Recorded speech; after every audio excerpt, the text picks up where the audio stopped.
Hello students, this is Prabhat Chauhan, the lecturer of Electronic Engineering Department in RPS Polytechnic College, Agra.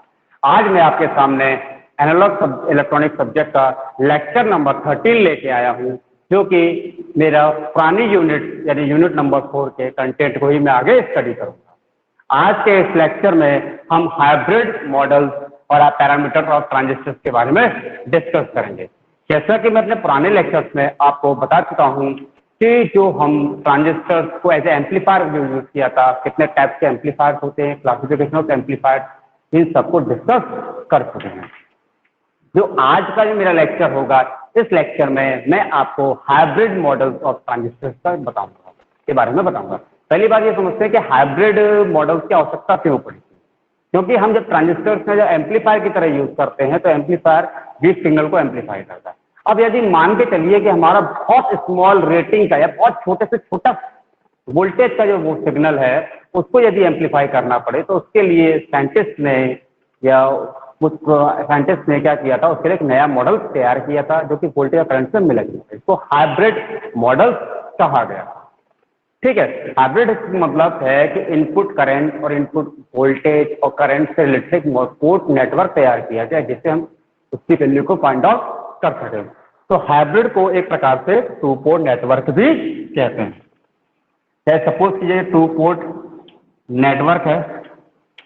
Two port network का मतलब input side को first पहला port माना जाएगा और output side को दूसरा पोर्ट माना जाएगा।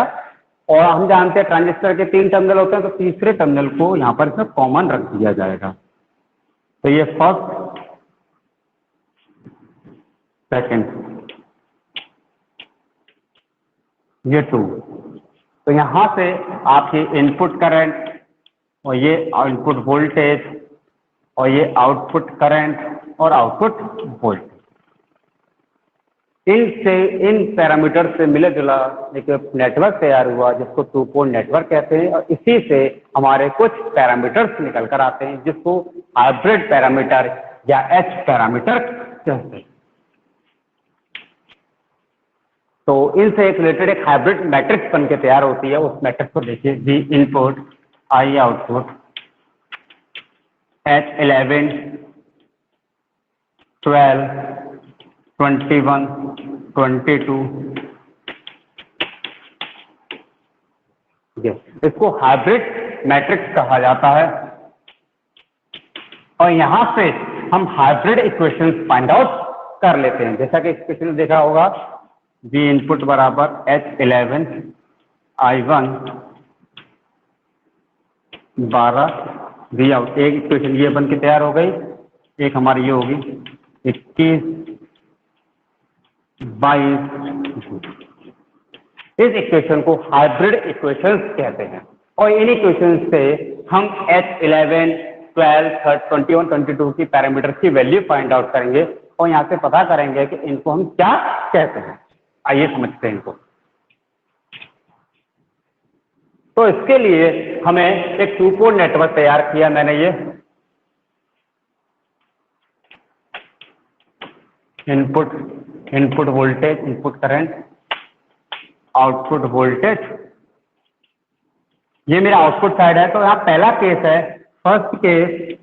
मैंने फर्स्ट केस क्या माना है कि आउटपुट को एक वायर से लेकर मैंने क्या कर दिया, शॉर्ट कर दिया। यानी फर्स्ट केस आउटपुट साइड पर, आउटपुट पोर्ट पर शॉर्ट करने पर, शॉर्ट सर्किट करने पर, हम शॉर्ट सर्किट करते हैं तो एक वायर से शॉर्ट कर देते हैं। इसका मतलब क्या होता है कि जो वी आउट वोल्टेज होगा वो मेरा 0 होगा। अब वी आउट वैल्यू, अब इस वैल्यू को पुट द हाइब्रिड इक्वेशन। अब हाइब्रिड इक्वेशन में ये रख दीजिए तो वहां से वैल्यू हमारी फाइंड आउट हो जाती है। अब इसको वी आउट की वैल्यू को आपने यहाँ रखी तो ये वाली वैल्यू क्या हो जाएगी, 0 हो जाएगी। तो हमारे पास ये निकल कर आएगा। तो वी इनपुट बराबर H11 I इनपुट। तो यहाँ से H11 बराबर आ गया V input upon I input. तो V input upon R input बराबर क्या होगा, इनपुट रेजिस्टेंस। और एसी नेटवर्क है तो उसको इम्पीडेंस बोलेंगे। तो उसको क्या बोला जाता है, इनपुट इम्पीडेंस कहा जाता है। याद रखिएगा, अगर डीसी नेटवर्क होता तो रेजिस्टेंस बोलते हैं और एसी सर्किट है तो इम्पीडेंस बोलेंगे।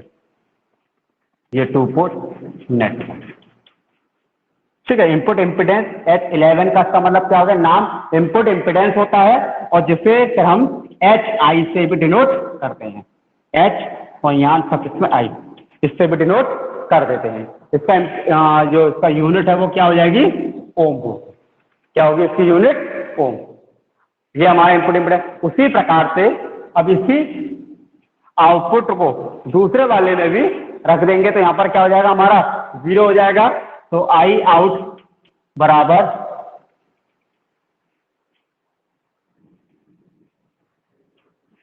H21 आई इनपुट। तो यहां से अगर मैं निकालूंगा तो H21 बराबर आ जाएगा आई आउट अपॉन आई इनपुट। तो ये क्या हो गया, output current upon input current, that is current gain. मैं आपको पहले बता चुका हूं कि output current upon input current को हम करंट गेन कहते हैं। तो ये करंट गेन आ गया।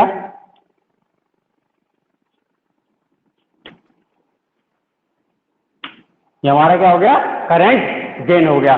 जो बेसिकली जो हमारा करंट गेन है उसको हम क्या कहेंगे, करंट गेन कहेंगे या फॉरवर्ड करंट गेन कहेंगे, जिसको HF से डिनोट किया जाएगा, फॉरवर्ड करंट गेन। इसको किससे भी डिनोट कर सकते हैं आप, H21 को नोटिफिकेशन HF भी दिया जा सकता है।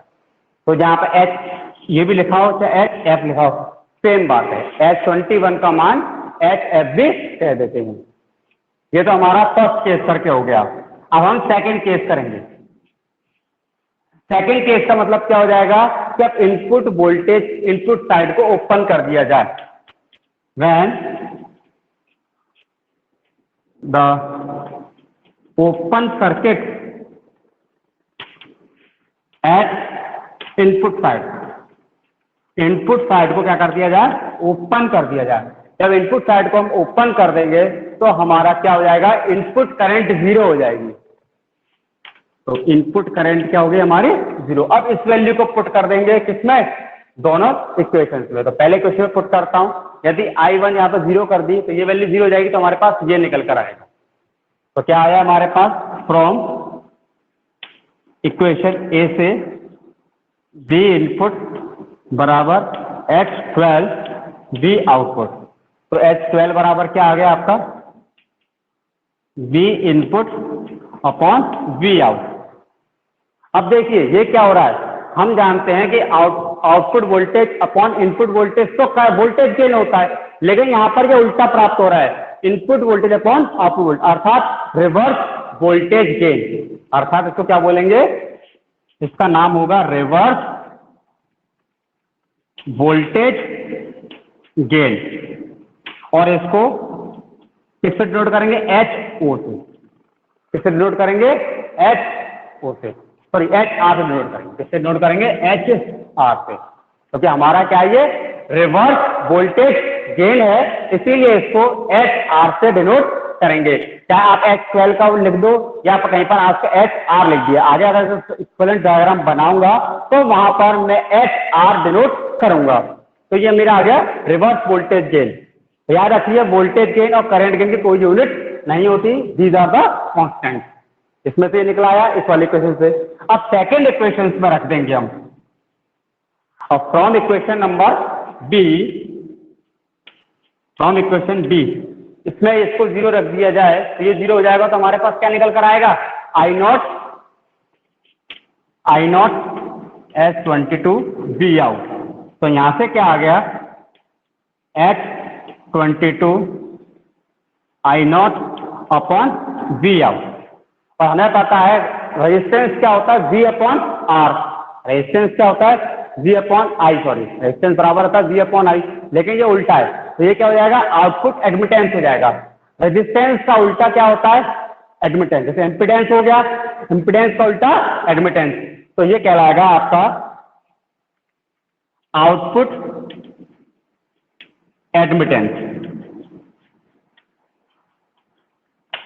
जैसे रेजिस्टेंस का उल्टा कंडक्टेंस होता है, उसी प्रकार से इम्पीडेंस का उल्टा एडमिटेंस होता है, जिसको HO से डिनोट किया जाएगा, HO से डिनोट किया जाएगा। तो अब यहां पर हमारे पास एक इक्वेशन बन के तैयार हो जाएंगी। इसको हम ऐसे लिख सकते हैं, V इनपुट बराबर H11 की जगह पे HI, H12 की जगह पे हम क्या लिखेंगे, H12 हमारा क्या था, हमारा वोल्टेज गेन था, करंट गेन था।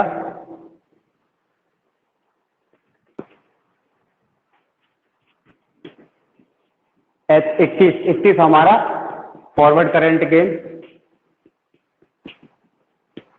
तो ये हमारा नई इक्वेशंस आ गई हाइब्रिड मॉडल्स के लिए।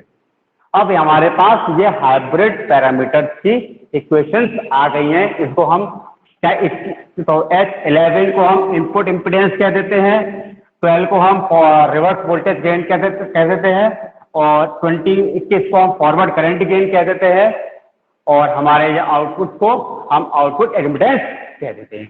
आउटपुट जिस प्रकार से इनपुट इम्पीडेंस का मात्रक ओम होता है, तो उसी प्रकार से उसका मात्रक इनवर्स ओम या मोह होता है। अब यहां से रिलेटेड अब मैं आपको इसका हाइब्रिड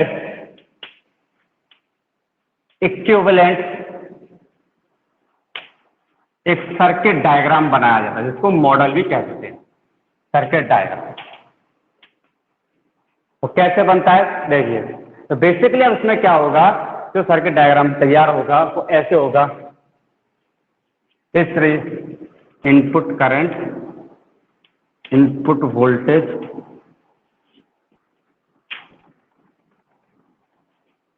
इनपुट करंट का हो गया ये, इसको हम क्या बोलेंगे, HI से डिनोट करा जाएगा, इससे डिनोट किया जाएगा,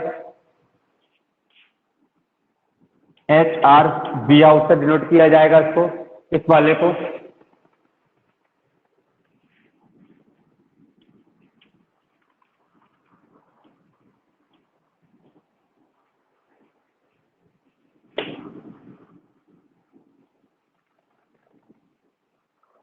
डिनोट किया जाएगा।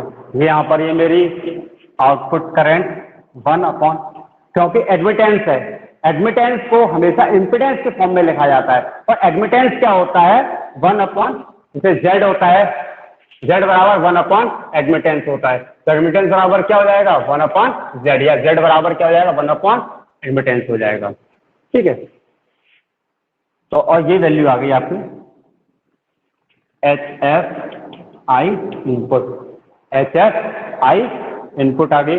इसको डायग्राम,